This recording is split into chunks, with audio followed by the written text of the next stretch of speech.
पावन अवसर पर अपने अपने घरों में रहकर बाबा कुबेर भंडारी जी की ये पवित्र पावन भूमि कुबेरेश्वर धाम, जहाँ भगवान कुबेरेश्वर महादेव की कृपा से, करुणा से ये पवित्र शिव महापुराण की कथा श्रवण करने का सौभाग्य आपको और हमको प्राप्त हुआ है। कथा के मुख्य यजमान स्वर्गीय श्री संजय कुमार जी की स्मृति में श्रीमती शीतल पटेल जी द्वारा भिलाई छत्तीसगढ़ से आप 5 दिवसीय शिव महापुराण की कथा के मुख्य यजमान का पद ग्रहण करे हैं। एक बार जोरदार ताली बजाकर आपके लिए साधुवाद, स्वागत वंदन। श्री प्रदीप बंसल जी, श्रीमती ममता बंसल जी, श्रीमती कांता बंसल जी, दिल्ली से आप 4 दिवसीय शिव महापुराण कथा के यजमान पद ग्रहण करे हैं। एक बार जोरदार ताली बजाकर उनका स्वागत वंदन। श्री रामेश्वर पाराशर जी, श्रीमती शशिकला पाराशर जी, देवली राजस्थान से 1 दिवसीय शिव महापुराण कथा के यजमान पद ग्रहण किया। श्रीमती शांति देवी, श्री ओम प्रकाश जी, हिसार हरियाणा से 1 दिवसीय शिव महापुराण की कथा के यजमान पद ग्रहण करें हैं। एक बार जोरदार ताली बजाकर साधुवाद। श्री सोमनाथ दास जी, दुर्गापुर पश्चिम बंगाल से 1 दिवसीय शिव महापुराण कथा के यजमान पद ग्रहण करें हैं। श्री राजन कुमार शर्मा जी, श्रीमती सुमन शर्मा जी, दिल्ली से 1 दिवसीय शिव महापुराण कथा के, बिहार से 1 दिवसीय ऑनलाइन शिव महापुराण कथा के यजमान पद ग्रहण करें हैं। श्री अभिराम झा, मंजुला देवी जी, जहाँ मधुबनी बिहार से 1 दिवसीय शिव महापुराण कथा के यजमान पद ग्रहण करें हैं। एक बार जोरदार ताली बजाकर सभी का स्वागत वंदन। बड़े भाग्यशाली हैं आप सभी जो इस पवित्र नवरात्रे में भगवान शिव की कृपा से, करुणा से, उनकी उदारता से ये पवित्र अवसर आपको और हमको प्राप्त हुआ है। और तेरी कृपा बिना ना हिले एक भी अणु, लेते हैं श्वास तेरी कृपा से तनु तनु। बखान क्या करूं मैं राखों के ढेर का, चपटी भभूत में खजाना कुबेर का। हे गंगाधर मुक्ति द्वार ओमकार तू, भोले ओमकार तू। आयो शरण तिहारी शंभो तार तार तू। बखान क्या करूं मैं राखों के ढेर का, चपटी भभूत में खजाना कुबेर का। हे गंगाधर मुक्ति द्वार ओमकार तू, भोले ओमकार तू। आयो शरण तिहारी शंभु तार तार तू। शिव कथा कर रही है, भगवान शंकर का संवाद कर रहा है, शिव महापुराण की कथा कर रही है। जब हमारे भीतर शिव भक्ति का भाव, भगवान शंकर की आराधना का भाव प्रकट होता है, तब समझें कि जिंदगी जो मानव की देह मिली है, मानव का शरीर मिला है, वो सार्थक हुआ। जैसे भगवान नेत्र दे दे और ज्योति ना दे तो फिर वो नेत्र अच्छे लगेंगे? जम के बोलो। नेत्र हो तो ज्योति का होना जरूरी। मुख हो, जिह्वा हो तो वाणी का होना जरूरी। श्रवण है, कान है तो श्रवण शक्ति का होना जरूरी। पाँव दे तो पाँव में चलने की सामर्थ्यता दे, उसका होना जरूरी। हाथों में सेवा का भाव, बल होना जरूरी। उसी तरह जैसे नेत्र दिए परमात्मा ने और ज्योति ना दे तो वो नेत्र किसी काम के नहीं। कान दिए परमात्मा ने और उसमें श्रवण शक्ति ना दे तो वो कान किसी काम के नहीं। मुख दिया परमात्मा ने और वाणी ना दे तो वो मुख किसी काम का नहीं। उसी तरह मानव का शरीर परमात्मा दे और उसमें शिव भक्ति ना दे तो समझ लेना ये मानव का शरीर भी किसी काम का नहीं। मानव का शरीर तब काम का है जब वो शंकर भगवान की आराधना करे। मानव का शरीर कब काम का है? जब वो शिव जी की साधना करे।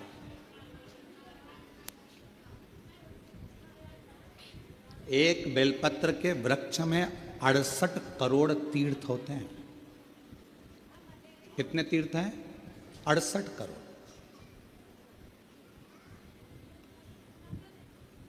एक बेलपत्र के वृक्ष के अंदर 68 करोड़ तीर्थ होते हैं। और जब हम एक बेलपत्र तोड़कर शिवजी के मंदिर में लेकर जाते हैं, शंकर भगवान को जब हम बेलपत्र समर्पित करते हैं, और जब बेलपत्र समर्पित करने के बाद एक बेलपत्र हम अपने लिए औषधि के रूप में लेकर आते हैं, तो लोग पूछते हैं कि शिवजी पे चढ़ा बेलपत्र क्यों खाना चाहिए? एक वृक्ष बेलपत्र का जिसमें 68 करोड़ तीर्थ है।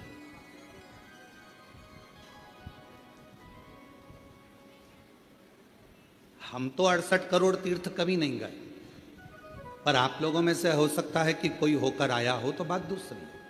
पर आज भी फुल कॉन्फिडेंस से कहते हैं कि हम एक बेलपत्र के वृक्ष की परिक्रमा करते हैं, उसके चरणों में जाते हैं और एक बेलपत्र उठाकर जब हम शिव जी को चढ़ाते हैं तो 68 करोड़ तीर्थ का पुण्य हमारे भाग्य में आ जाता है।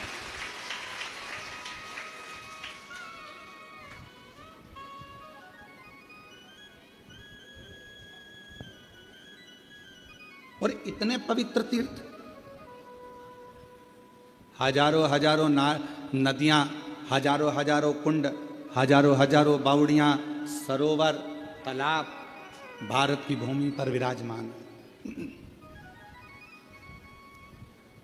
कुछ तीर्थ भारत की भूमि के बाहर भी, जैसे पशुपतिनाथ नेपाल में, मां हिंगलाज माता पाकिस्तान में, ऐसे कई तीर्थ बाहर भी हैं। अब 68 करोड़ तीर्थ हम कभी नहीं गए, पर हमने हमारी जिंदगी में एक नियम हमेशा बनाकर रखा कि कार्तिक के महीने में बेलपत्र के वृक्ष की परिक्रमा और बेलपत्र के वृक्ष के नीचे एक घी का दीप जलाने का नियम बनाया। तो ये हमें विश्वास है कि हमारे 68 करोड़ तीर्थ पूरे हो। 68 करोड़। अब लोग कहते हैं गुरुजी एक बेलपत्र हम शिवजी को चढ़ी हुई उठाकर लाते हैं, बाबा से औषधि के रूप में लेकर आते हैं, तो ये बेलपत्र है तो पेड़ की, वृक्ष की, ये इतनी अमृत कैसे हो जाती है कि लोगों की बीमारियां ठीक हो जाती हैं, तकलीफें ठीक हो जाती हैं? शुगर लेवल में हो जाती है, बीपी, थायराइड सब ठीक हो जाता है, सोराइसिस जैसी बीमारियां ठीक हो जाती है, किडनी लीवर जैसा ठीक हो जाता है। एक बेलपत्र इतना औषधि का कार्य कैसे कर जाता है? तो शिव महापुराण में वर्णन किया, उमा संहिता के अंतर्गत 68 करोड़ तीर्थ एक बेलपत्र के वृक्ष में है। एक बेलपत्र के वृक्ष की पत्ती जब शिवजी पर चढ़ती है बेलपत्र, और हम उसको लेकर आते हैं, तो 68 करोड़ तीर्थ का जो प्रसाद होता है, 68 करोड़ तीर्थ में जितनी हजारों हजार नदियां पवित्र हैं, कुंड पवित्र हैं, सरोवर पवित्र हैं, वहां जाकर हमने आचमन नहीं करा, पर शिवजी पे चढ़ी हुई बेलपत्र जब हम मुख में रखते हैं, शिवजी पे चढ़ा हुआ जल जब हम आचमन करते हैं, तो वो 68 करोड़ तीर्थ का आचमन हो जाता है और हमारा रोग समाप्त हो जाता है।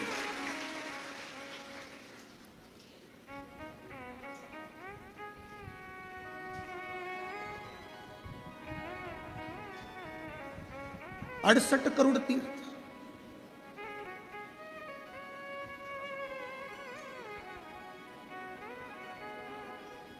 आप सभी के स्मरण में होगा,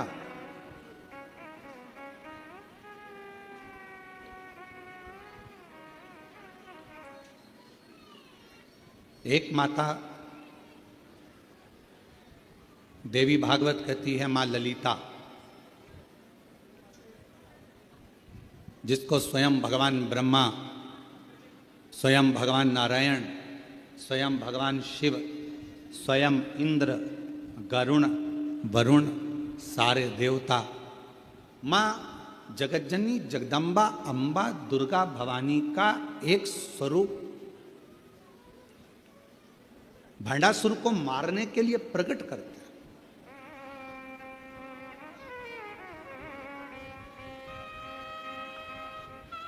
और काय से प्रकट किया? मां ललिता अंबा को कैसे प्रकट कर लिया? तो कहा, मां ललिता अंबा को प्रकट करने के लिए भगवान नारायण ने बेलपत्र के वृक्ष की छांव में तप किया हजारों वर्ष तक। ब्रह्मा जी ने साधना करी हजारों वर्ष तक बेलपत्र के वृक्ष की छांव में। इंद्रदेव ने तप किया हजारों वर्ष तक बेलपत्र के वृक्ष की छांव में। आज इस व्यासपीठ से हम कहें आप सभी को, जितने भी श्रोता श्रवण कर रहे हैं कथा को ऑनलाइन, आस्था चैनल पर, फेसबुक, यूट्यूब पर, या बाबा कुबेर भंडारी की इस भूमि पर, जब भी आपका कोई भी तीज त्योहार पड़े, आपके घर में कोई भी त्यौहार आवे, आपके घर में कोई भी उत्सव आवे, आपके घर में बच्चों का जन्मदिन आवे, आपकी शादी की सालगिरह आवे, आपके घर में कोई भी विवाह आवे, आपके घर में कोई भी अच्छा कार्य हो, कोई त्यौहार आ गया, दिवाली आ गई, दशहरा आ गया, कोई नवरात्रि आ गई, गणेश चतुर्थी आ गई, चतुर्थी आई, छठ आई, कोई भी व्रत आपका पवित्र कोई उत्सव आया, तो एक काम जरूर करा करो, बेलपत्र के वृक्ष के नीचे जाकर एक घी का दीपक लगाया करो और श्री शिवाय नमस्तुभ्यम जरूर बोला करो, फल दो। एक घृत का दीप बेलपत्र के वृक्ष के नीचे अगर आप एक क्षण के लिए भी बैठे हो तो वो फल देगा।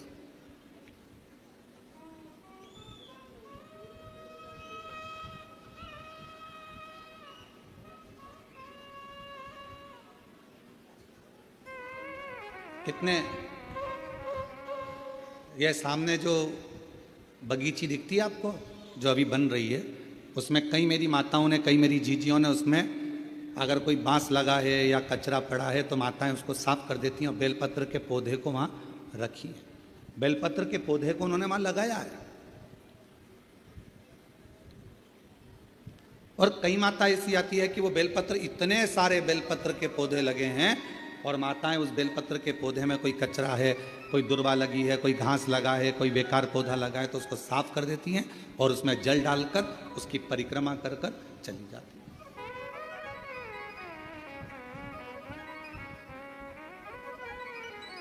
कई माताओं की आदत है, पीछे जो बेलपत्र की बगीची है वहां जाकर परिक्रमा कर लेती। एक बेलपत्र के वृक्ष के अंदर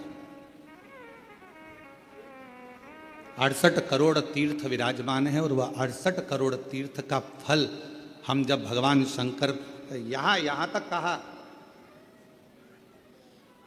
कई लोगों की आदत रहती है पहले जल चढ़ाने से पहले शंकर भगवान के शिवलिंग पर अगर बेलपत्र रखी है तो उसको हटा देते हैं।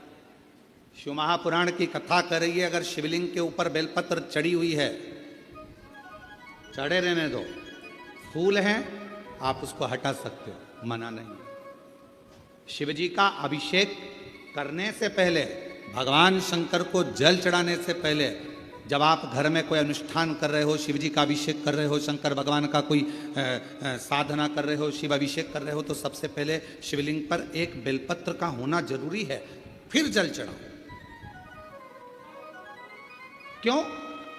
आपके पास, हमारे पास इतनी जो शास्त्रों में वर्णन किया गया, गंगा, यमुना, सरस्वती, कावेरी, मंदाकिनी, क्षिप्रा, नर्मदा आदि आदि की जितनी भी पवित्र नदियां हैं, सरयू आदि की जितनी पवित्र नदियां हैं, इतनी नदियों का, इतने सरोवर का, इतने कुंड का जल हमारे पास नहीं है। हमारे पास इतना जल नहीं है। हो सकता है आपके पास हो, पर हमारे पास नहीं। 26,000 नदियां भारत की भूमि पर अविरल बहती हैं, पवित्र नदियां 26,000 नदियां बहती हैं। अब मुझे तो नहीं लगता कि 26,000 नदियों का जल तुम्हारे घर पर होगा।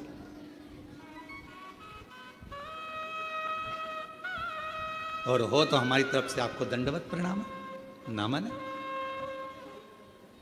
पर हम एक बात बिल्कुल छाती ठोक कर कह सकते हैं कि वो 26,000 नदियों का जल हमारे घर में है। कैसे? हम शिव जी पर एक बेलपत्र चढ़ाकर जल चढ़ाते हैं और वो जल लेकर आते हैं, तो वो जल 26,000 नदियों के जल के बराबर हो जाता है।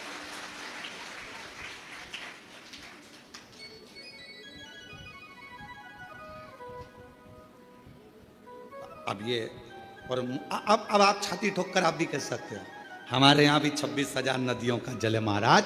ओ सियर वाले महाराज, तुम्हें क्या मालूम है, हमारे यहाँ भी 26,000 नदियों का जल आता है। शिव जी पे बेलपत्र चढ़ी रहती है, हम जल चढ़ाते हैं, वो पानी जब हम थोड़ा सा झेल कर लाते हैं, आचमन करते हैं, घर पर छींटते हैं, वो 26,000 नदियों का जल हमारे को पवित्र कर देता है।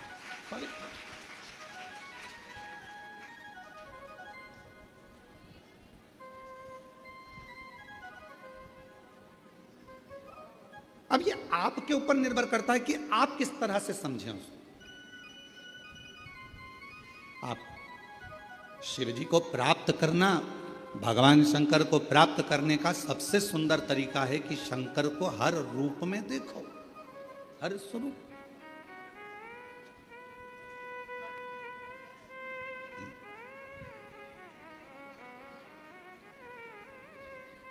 सोलह श्राद्ध में 16 दिन पुरखों को, पूर्वजों को, पितरों को खीर पूड़ी खिलाई। नवरात्रे में 9 दिन छोटी छोटी कन्याओं को खीर पूड़ी हलवा खिलाया। ठीक है? और मान लो घर में कोई बुजुर्ग बैठा हुआ है, घर में कोई बूढ़ी माँ बैठी है, घर में बूढ़ा बाप बैठा है, और हम उसको कुछ ना दें, तो वो श्रेष्ठता का।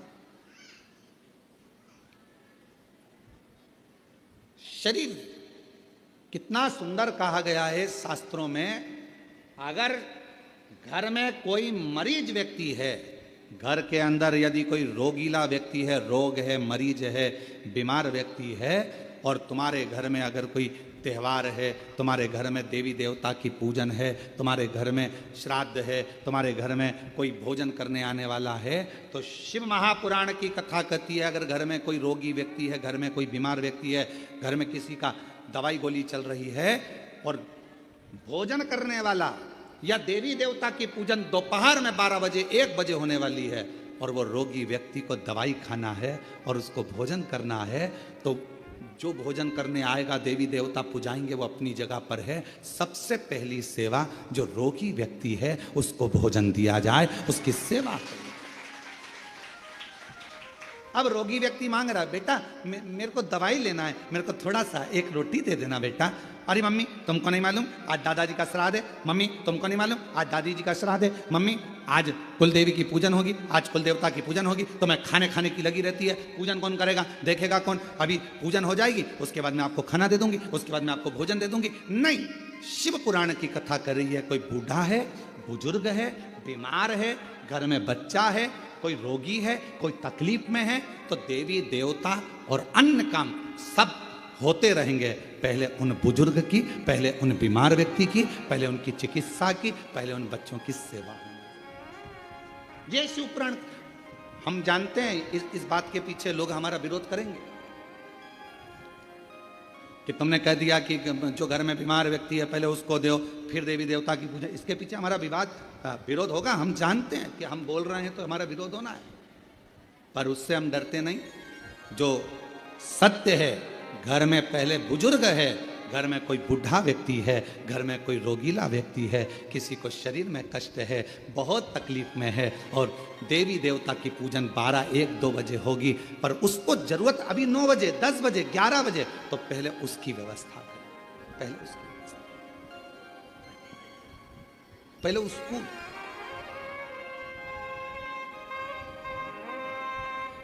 और ना जाने किस वेश में नारायण मिल जाएगा, निर्मल मन के भीतर से वह राम के दर्शन पाएगा।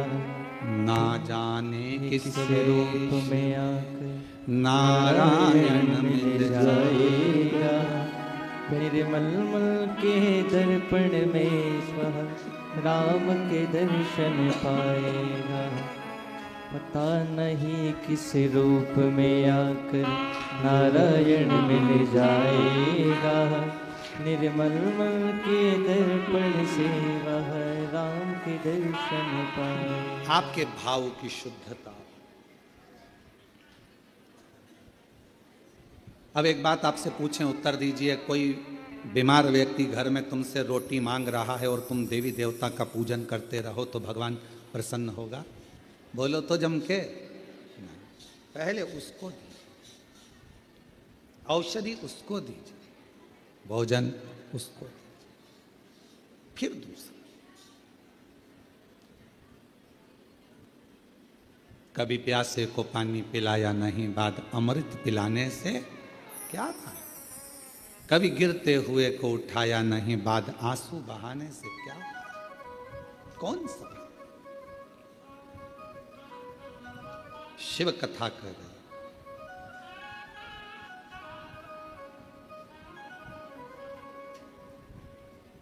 एक देवी, श्रीमद् देवी भागवत का ये चरित्र कहता है, एक देवी मां ललिता अम्बा, एक ऐसी माँ जगत जननी जगदम्बा अम्बा दुर्गा भवानी, माँ ललिता अम्बा, माँ ललिता देवी, माँ जगदम्बा, ऐसी जगदम्बा जिनको प्रकट करने के लिए स्वयं भगवान विष्णु बेलपत्र की छांव में बैठते हैं, जिनको प्रकट करने के लिए स्वयं ब्रह्मदेव बेलपत्र की छांव में बैठते हैं, जिनको प्रकट करने के लिए स्वयं इंद्र बेलपत्र की छांव में बैठते हैं। बल बढ़ता। बेलपत्र के वृक्ष के नीचे एक बार अगर आपके मुख से श्री शिवाय नमस्तुभ्यम निकल जाता है तो समझ लो कि 68 करोड़ तीर्थ में बैठकर तुमने ये मंत्र जप लिया। 68 करोड़ तीर्थ में बैठकर इस मंत्र का जाप किया।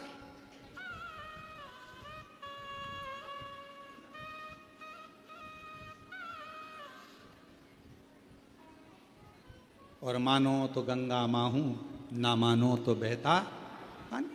आप मानो तो शिव है, आप मानो तो जगत जननी जगदम्बा है, आप मानो तो आदि शक्ति माँ दुर्गा है, आप मानो तो शिव की स्तुति है, आप मानो तो कुबेरेश्वर धाम के कंकर में शंकर है, और अगर नहीं मानो तो आपने माना वो मिला।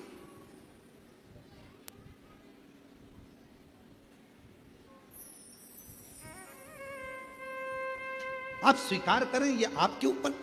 एक पत्र बहुत बड़ा आया,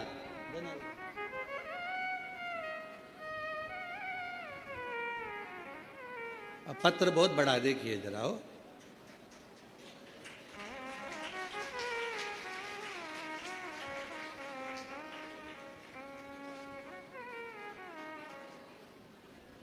इतना बड़ा लेटर तो हमने कभी नहीं देखा।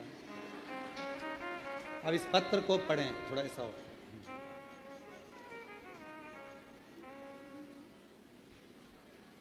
कुबेर भंडारी का सेवक रामेश्वर पाराशर एवं धर्मपत्नी श्रीमती शशिकला पाराशर, हनुमान नगर, कुंचलवाड़ा रोड, देवली, जिला टोंक, राजस्थान से आए हैं। आप ही हैं? श्री शिवाय नमस्ते। साधु का कुबेर भंडारी की असीम कृपा से एक लोटा जल का चमत्कार का क्या बखान करूं, सूर्य को दीपक दिखाने जैसा है।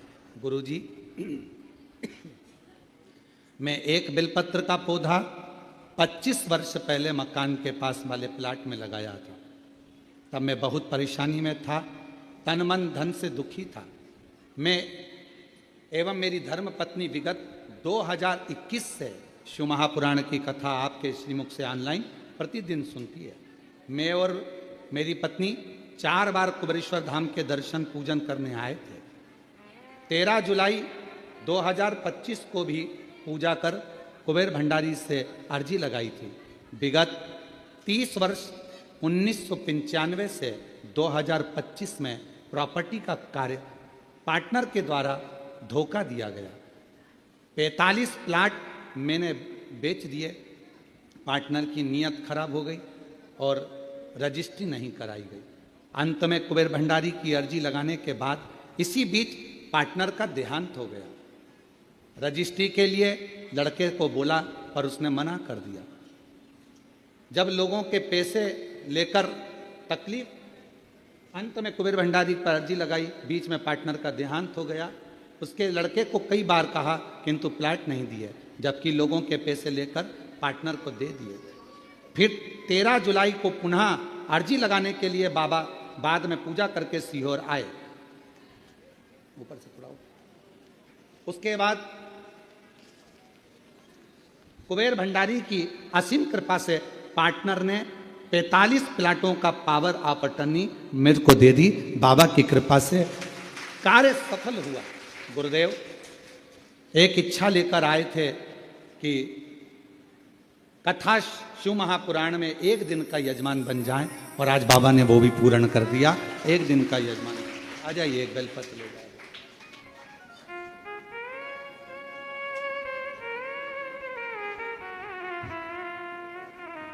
यहाँ का बेलपत्र और यहाँ का कंकर ले जाकर शिव मंदिर का निर्माण करा है और वहाँ लोग पूजन करते हैं।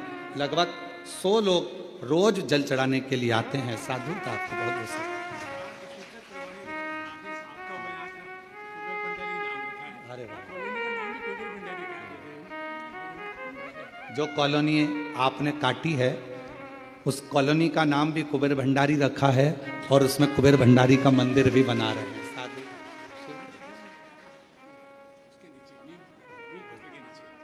बहुत और तेरी कृपा का क्या है भरोसा, कब किस पर हो जाए, जरा सी हम पर कर दो, जरा सी हम पर कर दो। जिस पर भी हो गई तेरी कृपा करुणा वो भव पार हुआ, भव पार हुआ। पापी हो चाहे जितना उसका भी बाबा उद्धार हुआ, उद्धार हुआ। गिद्ध अजामिल गण का जैसे तेरे मन को जरा सी हम पर कर दो, जरा सी हम पर कर दो। तेरी कृपा का क्या है भरोसा, कब किस पर हो जाए, जरा सी हम पर कर दो, जरा सी हम पर कर दो। ये उसकी कृपा, उसकी उदारता। थोड़ा फाइल मोटी हो सकती है। और जिस बेलपत्र के वृक्ष को लगाया था 25 से 30 साल पहले, उसी बेलपत्र के वृक्ष की छांव में आप कॉलोनी बनाकर उसी बेलपत्र की छांव में शंकर भगवान को बिठा रहे हैं और शिव की कृपा पा रहे हैं। ये उदाहरण मिले भले धोखा किसी ने दे दिया, न्याय तो वही करता है। और उसका जब न्याय होता है तो सारे पन्ने खोल दिए जाते हैं और आखिरी में मेरा शंकर भगवान हाथ पकड़कर पार उतार देता है। पार सब थोड़ा प्रतीक्षा करिए, थोड़ा इंतजार करिए, थोड़ा बाट जोइए, इंतजार करिए, प्रतीक्षा करिए, थोड़ा प्रतीक्षा करिए।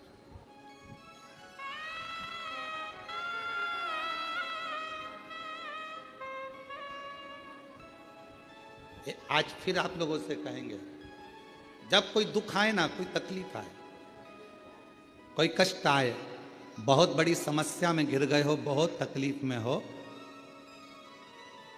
उल्टे हाथ की हथेली पर बेलपत्र सीधे हाथ से उस पर रखकर शिव का स्मरण करिए, शंकर को याद करिए।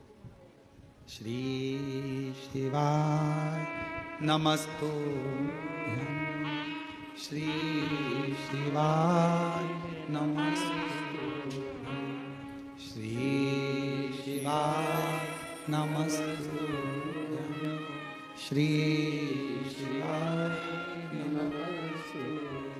फिर सीधे हाथ में बेलपत्र लेकर बाबा को प्रार्थना कर कर शिवलिंग पर समर्पित कर दीजिए। एक लोटा जल शिव को चढ़ाओ, प्रार्थना करो, विनय करो, प्रार्थना करो, विनय करो। लोग हमसे कहते हैं, क्यों गुरुजी? बहुत लोग तप करते हैं, साधना करते हैं, आराधना करते हैं, व्रत करते हैं, उपवास करते हैं, कोई नग्न पैर रहता है, कोई कुछ करता है, कोई कुछ करता है, पूरे नवरात्रे लोग साधना में तप में लगे रहते हैं। आप क्या करते हो? हम एक ही काम करते हैं, शिव जी के उस पवित्र बेलपत्र के वृक्ष के नीचे बैठकर श्री शिवाय नमस्तुभ्यं, श्री शिवाय नमस्तुभ्यं, एक ही। और जहां जहां बेलपत्र के वृक्ष लगे हैं, 11 बेलपत्र के वृक्ष के नीचे जाते हैं, झाड़ू लगाते हैं, साफ करते हैं, जल चढ़ाते हैं, बेलपत्र के वृक्ष के नीचे झाड़ू पोछा कर कर आ जाते हैं, उसको झाड़ू लगा कर आ जाते हैं। ये भी हमारा व्रत है, यही हमारी साधना, यही हमारा तप है।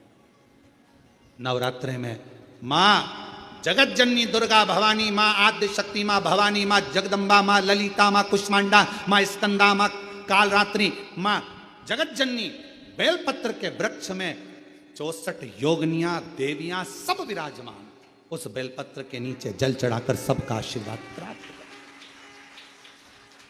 उस बेल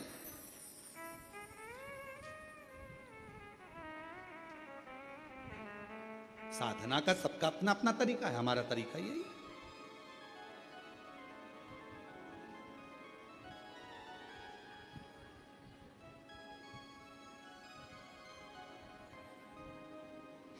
नहीं जा सको जो सारे तीरथ, नहीं जा सको जो सारे तीरथ, बेल पत्र के वृक्ष के नीचे चले आना, सारे तीर्थों का फल अपने आप प्राप्त हो जाए।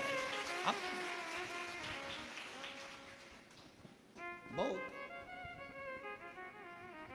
बेलपत्र के वृक्ष की छांव में, बेलपत्र के वृक्ष के नीचे शिव तत्व की प्राप्ति का एक केंद्र बिंदु है बेलपत्र का।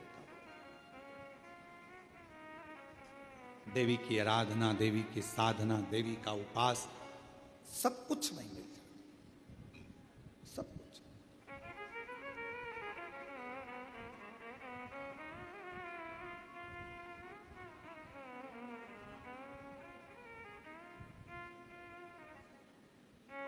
बस नहीं जा सको जो सारे तीरथ नहीं जा सको तो सारे तीरथ, माँ के चरणों में आ जाना भक्तों जल्दी जल्दी आना, माँ के चरणों में आ जाना भक्तों जल्दी जल्दी। एक बेलपत्र की छांव हमें फल प्रदान कर देती है, तब साधना का जो फल।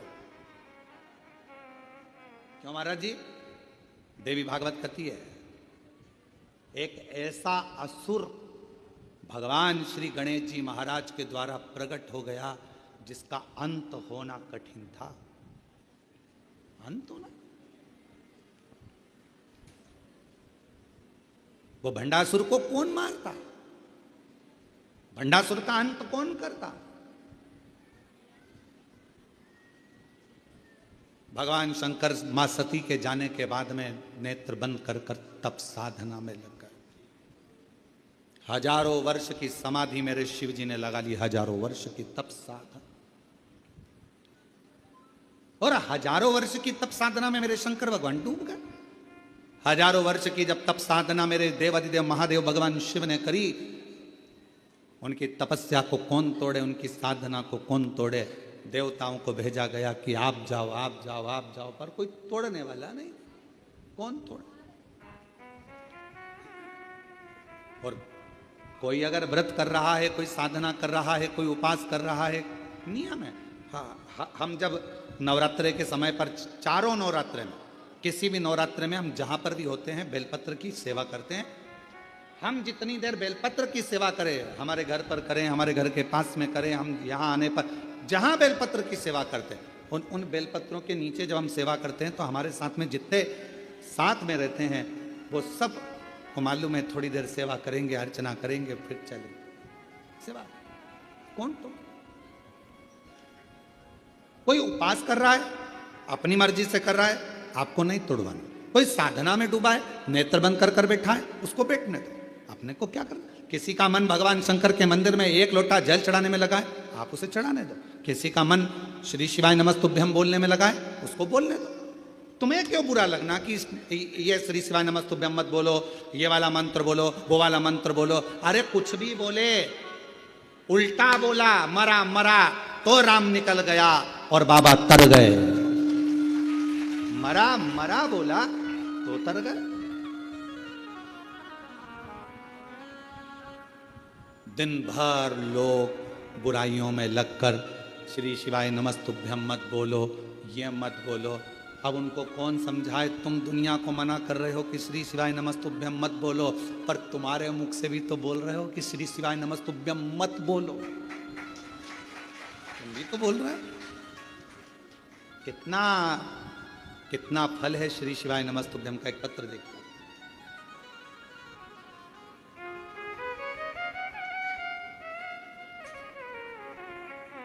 पूना देवी बीकानेर राजस्थान से आई, कहीं बैठी हो? पूना देवी बीकानेर राजस्थान से कहीं बैठी हो तो हाथ हिला सकती हैं। एक लोटे जल का क्या वर्णन करूं गुरुदेव। मेरा बेटा हेमंत, जिसका भयंकर एक्सीडेंट हुआ, कहीं बैठी हो तो पूना देवी बीकानेर राजस्थान से हैं, कहीं बैठी हो तो पीछे से आ सकती हैं, और बच्चा आया हो तो उसको भी ला सकती हैं। मेरा बेटा हेमंत का भयंकर एक्सीडेंट हो गया। डॉक्टर ने 15 दिन तक वेंटिलेटर पर रखा। डॉक्टर के हिसाब से वो ठीक नहीं था। उसका ठीक होना, डॉक्टर ने कहा ये तो उसके हाथ में, हम नहीं कह सकते कि होगा नहीं होगा। जब डॉक्टर ने जवाब दे दिया, 15 दिन वेंटिलेटर पर निकलते चले गए, पर कोई जवाब, पहले 24 घंटे दिए, 72 घंटे दिए, फिर आखिरी में 15 दिन निकल गए, पर कोई जवाब। गुरुदेव, किसी ने कहा कि रात्रि को 9:15 का सीहोर वाला महाराज एक उपाय बताता है, वो 9:15 वाला उपाय करा जाए तो कितनी भी बड़ी घात हो वो टल जाती है।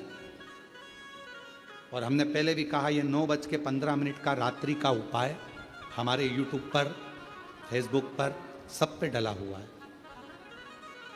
अगर कोई बड़ी घात आई है वो टलेगी जरूर, दुख उस समय पर कटेगा जरूर। 9:15 वाला उपाय करो। हमने वो वाला उपाय 15 दिन जब वेंटिलेटर पर निकल गए, डॉक्टर ने सब हाथ ऊंचे कर दिए, तब हमने वो उपाय करा। हमें विश्वास नहीं था, बेटे का एक्सीडेंट हो गया, और ऐसी स्थिति में हम क्या पूजन करें, क्या आराधना करें। 9:15 वाला उपाय करा और बाबा की ऐसी कृपा हुई गुरुदेव कि बेटा वेंटिलेटर से उतर गया। ये शिव जी की कृपा। बेटा वेंटिलेटर से उतर गया, पर 1 महीने तक बेटे ने ना आंख खोली, बेटे ने ना कुछ बोला, केवल पलंग पर पड़ा रहता था, न चलता न बोलता न देखता, कुछ नहीं। गुरुजी विश्वास हुआ, भोले बाबा जब वेंटिलेटर से उतार सकते हैं तो इसको ठीक भी कर सकते हैं। अब तो शंकर जी के मंदिर में जाना प्रारंभ करा। शिव जी को बेलपत्र चढ़ाकर लाती, मंदिर में आपके कहे अनुसार, बोले अनुसार बेटे को जल चढ़ाकर लाकर देती।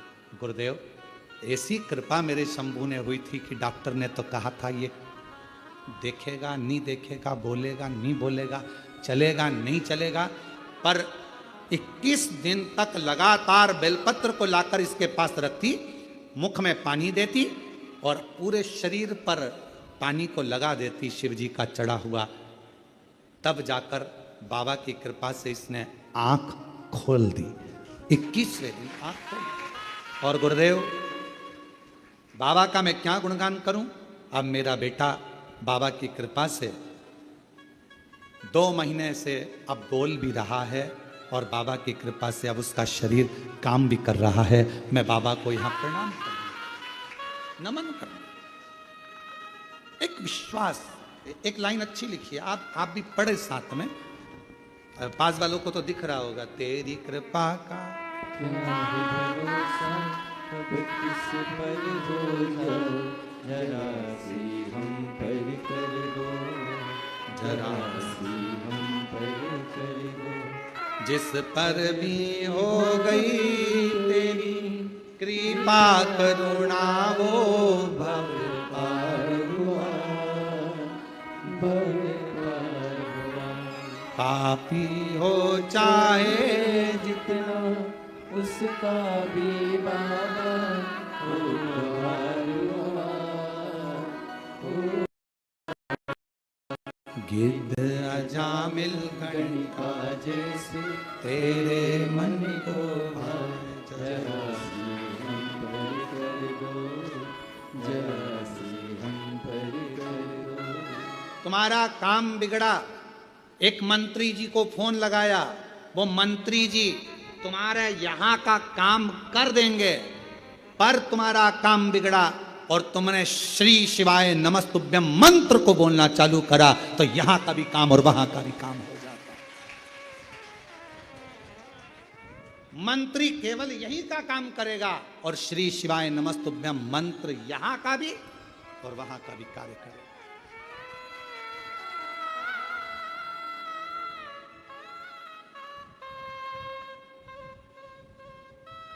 काम कराने के लिए मंत्री जी को बोलना पड़ता है, साहब देख लेना। उसी तरह भगवान से बोलना पड़ता है, मन से साहब देख लेना। भोला सब दुख काटो हमारा, ओ भोला सब दुख काटो। मेरी जिंदगी के इतने दुख हैं, इनको काट मेरे शंभू।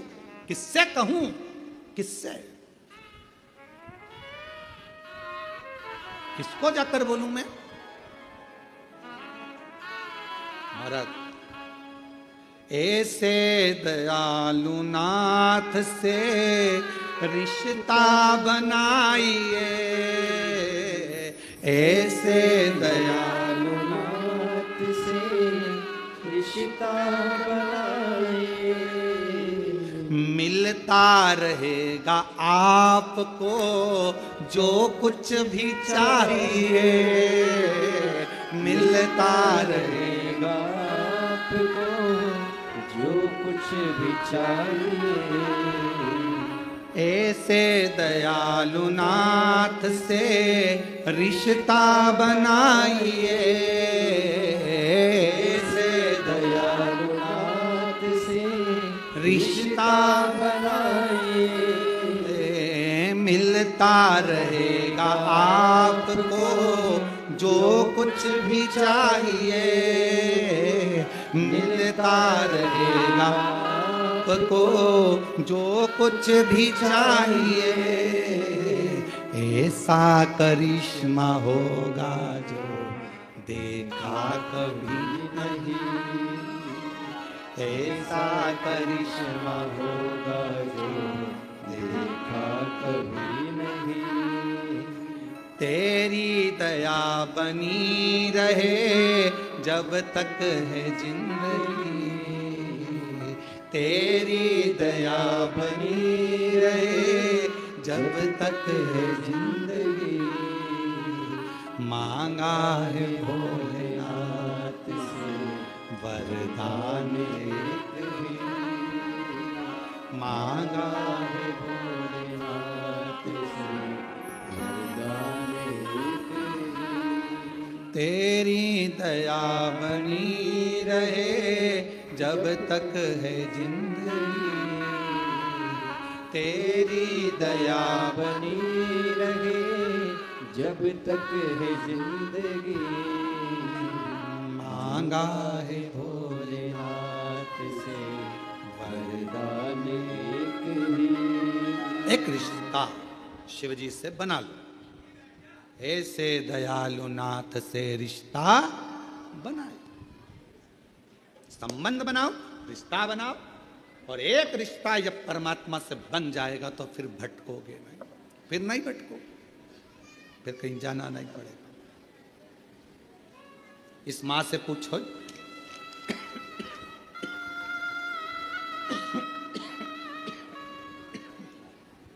इस मां से पूछो कौन कंपनी खोला।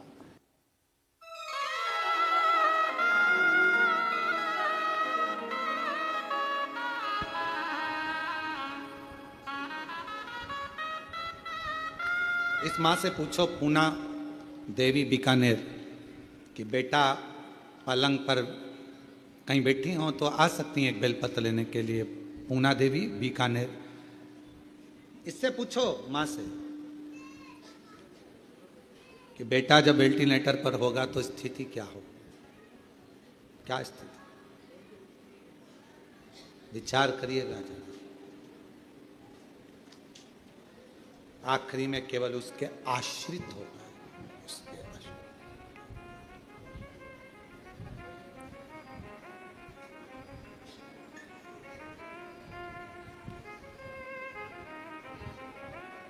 कौन आएगा, कौन साथ देगा,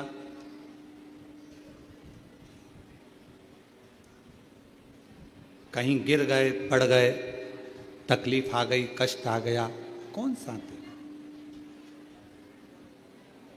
तुमने जो शंकर भगवान का नाम लिया है, मुख से श्री शिवाय नमस्तुभ्यम कहा है, वो तुम्हारे सामने होगा तुम्हारी दुख की घड़ी को काटने के लिए, तुम्हारे तकलीफ को काटने के लिए, तुम्हारे कष्ट को काटने के लिए।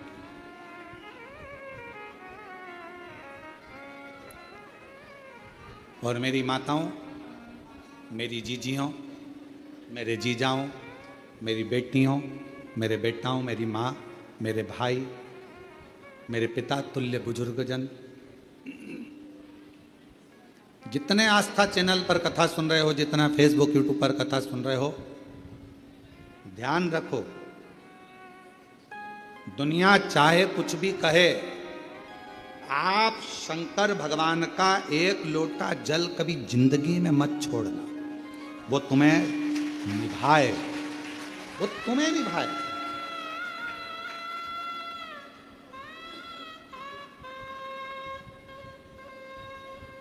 और भगवान शंकर जी से भी कह देना ऐसी कृपा करना मेरा एक लोटा जल कभी ना छूटे, कभी नहीं। पलंग पर मत पटक देना, शरीर में ऐसा रोग मत दे देना कि मैं पलंग पर पड़ी रहूं और तेरे मंदिर तक ना जा पाऊं।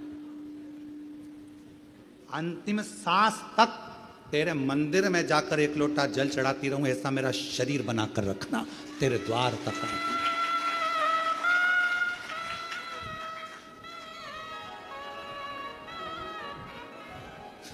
एक बार हम महाराष्ट्र में कथा करने के लिए अभी परली बैजनाथ जी कृष्णेश्वर मंदिर गए, तो कृष्णेश्वर बाबा के यहाँ जब ऑनलाइन कथा चल रही थी, तो ऑनलाइन कथा जब कृष्णेश्वर बाबा के यहाँ चली तो वहाँ पर एक माता जी ने एक प्रश्न किया, बुजुर्ग थी बहुत, और उन्होंने प्रश्न करा, क्यों गुरुजी लोटा भर के जल भगवान शंकर को कब तक चढ़ाना चाहिए? हमने कहा जब तक तुम लोटे में नहीं भरा जाओ, जब तक चढ़ाते रहो। जिस दिन तुम्हें समेट के लोटे में भर दे बस उस दिन जल समाप्त, सारी समस्या का हल एक लोटा जल। और वो लोटा जल समझ गए क्या तुम? वैसे तो तुम सब समझदार हो। चढ़ाते रहो, चढ़ाते रहो, भगवान के मंदिर तक जाते रहो। जिस दिन ये शरीर छूट जाएगा आप भी लोटे के अंदर भरा जाओगे और गंगा जी के तट पर पहुंचकर गंगा में समा जाओगे।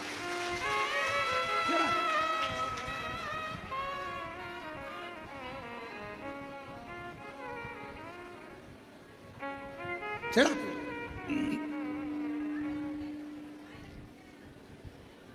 शिव पर आश्रित होकर। भंडासुर एक ऐसा असुर हुआ, भंडासुर एक ऐसा असुर हुआ।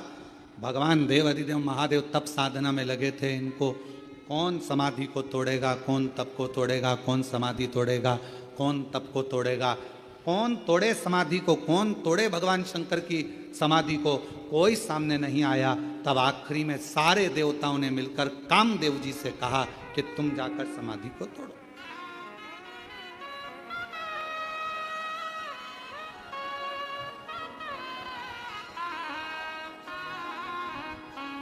इस समाधि को कोई तोड़ नहीं पा रहा, तुम जाओ। और भगवान देव अधिदेव महादेव जो तप साधना में लगे थे, कामदेव समाधि को तोड़ने के लिए चले। समाधि।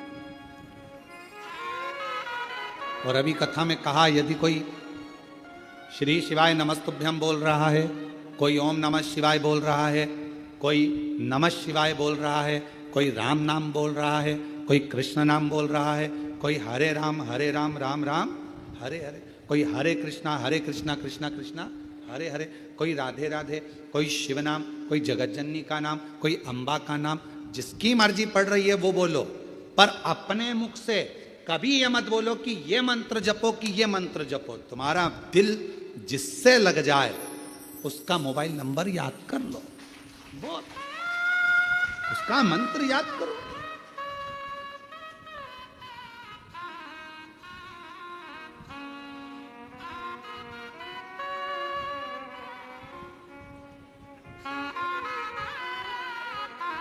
आप नंबर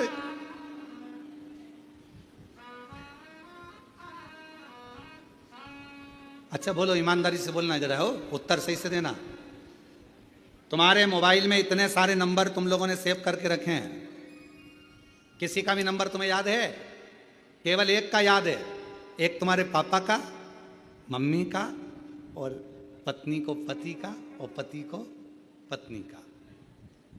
यहां तक नंदों का भी नंबर भूल गए, यहां तक मामा जी, मौसा जी, मौसी जी, काका जी, काकी जी, सब का नंबर भूल गए। पर जो नंबर तुमसे स्नेह से जुड़ा हुआ है वो नंबर तुम कभी नहीं भूले। मोबाइल खो गया तो भी नंबर याद है। कहीं एसटीडी पर जाओगे, फोन लगाओगे, क्यों, किसका है, तू कहां से बोल रही है? अरे मैं कुबेरेश्वर धाम आई थी तो मोबाइल ना जाने कहां चले गया, तो मैंने एसटीडी से फोन लगाया है। अच्छा हाँ, तुझे मेरा नंबर याद था? पति खुश होकर बोला तुझे मेरा नंबर याद था? पत्नी बोली तुम्हारा ही तो याद है, बाकी का किसी का याद नहीं था। किसको फोन लगाऊं, फोन नहीं मिल रहा, मेरा नंबर, मेरा मोबाइल नहीं मिल रहा, मोबाइल नहीं मिल रहा। और पत्नी बेचारी बस कहने लगी नंबर याद था, बस तुमको पति का नंबर याद था। पति खुश हो गया और तुरंत उसने कहा तो चिंता मत कर, मैं बाइक लेकर गाड़ी लेकर अभी निकलता हूं। रोना नहीं, मैं ही बैठी मिलना। आ रहा कुबेरेश्वर धाम पर और आया, तुरंत टिकट विकेट कटा के और दूसरे तीसरे दिन तो यहां पहुंच गया। बस नंबर याद था तो वो खुश होकर तुम्हें लेने के लिए आ गया, और उसका नंबर याद है तो वो भी खुश होकर तुम्हें लेने के लिए आ गया।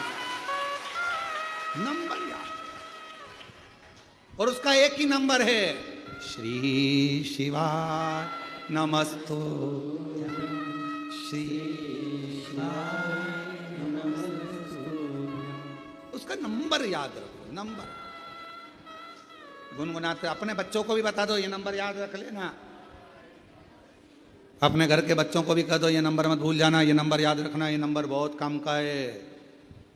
जब जब तकलीफ आए याद करना नंबर, तुरंत डायल कर देना, आएगा, संभाल, भूल मत जाना।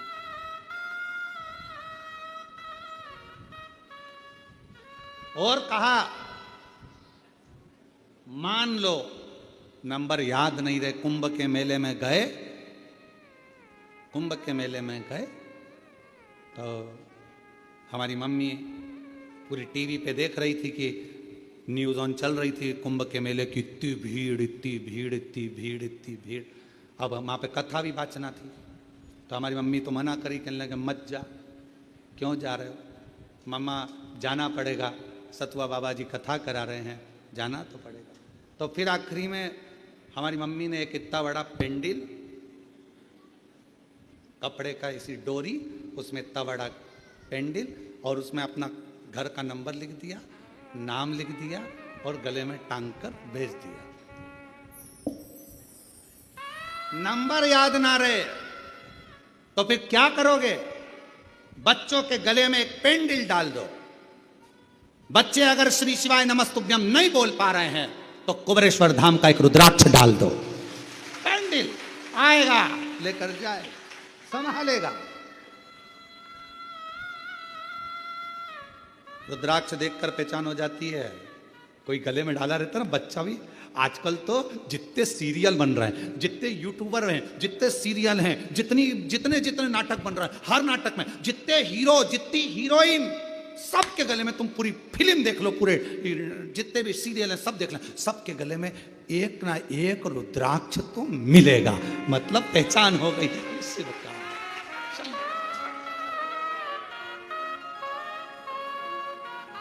और कोई हमको किसी का अगर वो वीडियो भी दिखाता है तो हम कुछ नहीं देखते, हम ये देखते हैं गले में रुद्राक्ष पहना कि नहीं पहना, रुद्राक्ष पहनी कि नहीं पहनी। पहचान में आना चाहिए शंकर का है, आईडी डली है रुद्राक्ष, मतलब शंकर का है।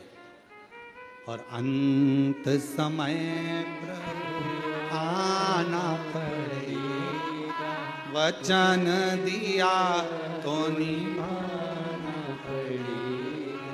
आए ना आए प्रभु कुटुंब कभी ना, अंत समय प्रभु आना पड़ेगा। अब ये पत्र देखिए, एक पत्र में लिखा, मेरा नाम चंद्रा पोपटानी, आकोला महाराष्ट्र से आई हूँ। कहीं बैठी हो तो हाथ हिला सकते हैं जिन्होंने ये पत्र लिखा, और अगर कहीं बैठी हो तो पीछे से आकर एक बेलपत्र ले सकते हैं। मेरा नाम चंद्रा पोपटानी, आकोला महाराष्ट्र से हूँ। मेरा मोबाइल नंबर ये है।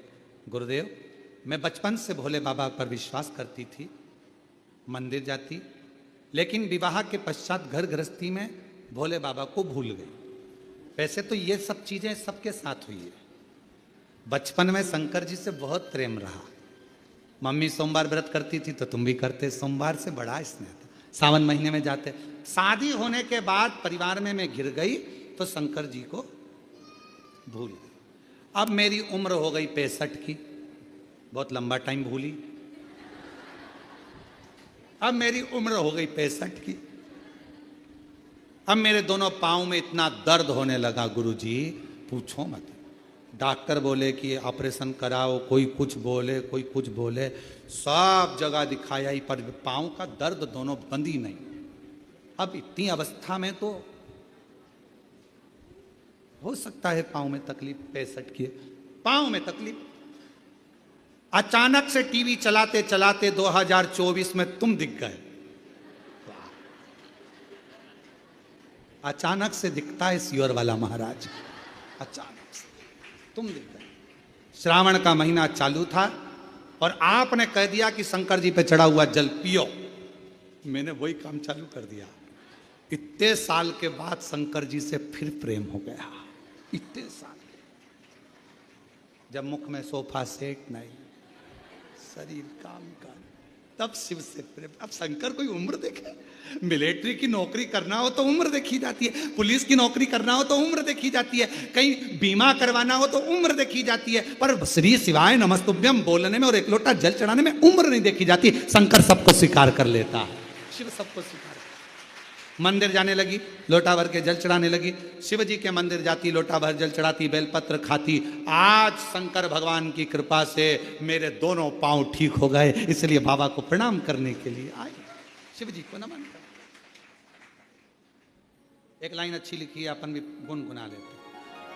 कोई पिछले जन्म के अच्छे कर्म मुझे बाबा तेरा साथ मिला, पिछले जन्म के अच्छे कर्म मुझे बाबा तेरा साथ मिला। जहाँ सारी दुनिया झुकती है, जहाँ सारी दुनिया झुकती है, मुझे वो आली दरबार मिला, दरबार।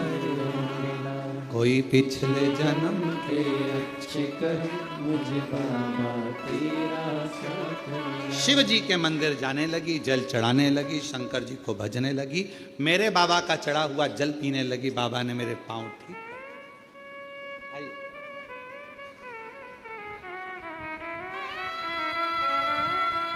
माँ पत्र बहुत अच्छा लिखा, उसके लिए प्रणाम।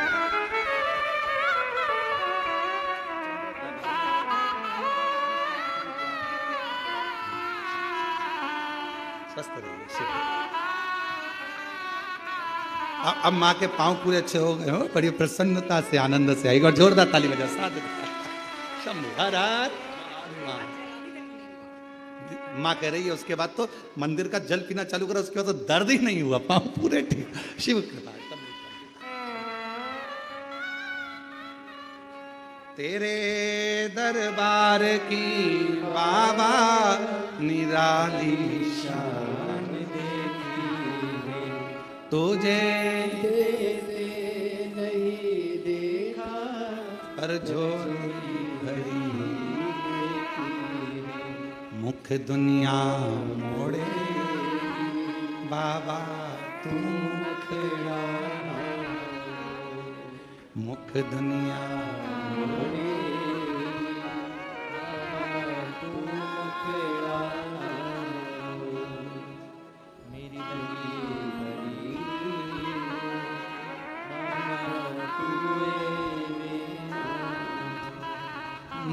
उससे प्रार्थना, उससे विनय।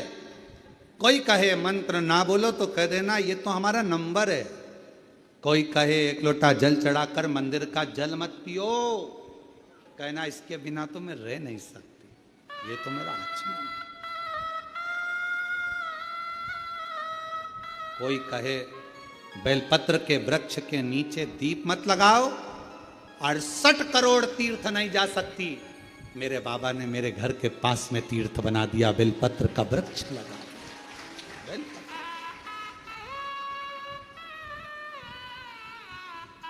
थोड़ी सेवा करा करो, बेलपत्र के वृक्ष के नीचे जाओ तो थोड़ा कचरा वचरा साफ करा करो। दिया वगैरह पड़ा हो तो उसको उठाकर एक साइड ले जाकर रख दिया करो। कचरा वगैरह हो रहा है तो साफ कर दो। बहुत फल है महाराज, बहुत। एक साथ इतने तीर्थों को साफ करना कितना पुण्य। आराधना, साधना। भगवान नारायण बेलपत्र के वृक्ष के नीचे बैठकर साधना कर रहे हैं।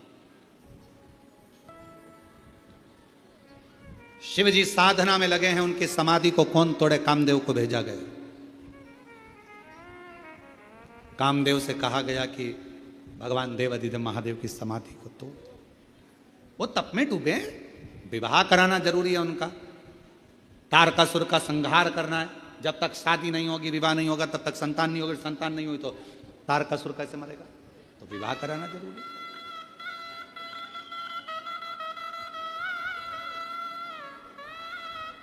बहुत जरूरी। और धीमा बजाओ भोलानाथ डमरू, धीमा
सुन के ब्रह्मा जी आए, डमरू की धुन सुन के ब्रह्मा जी आए, डमरू की धुन सुन के ब्रह्मा जी आए, डमरू की धुन सुन के ब्रह्मा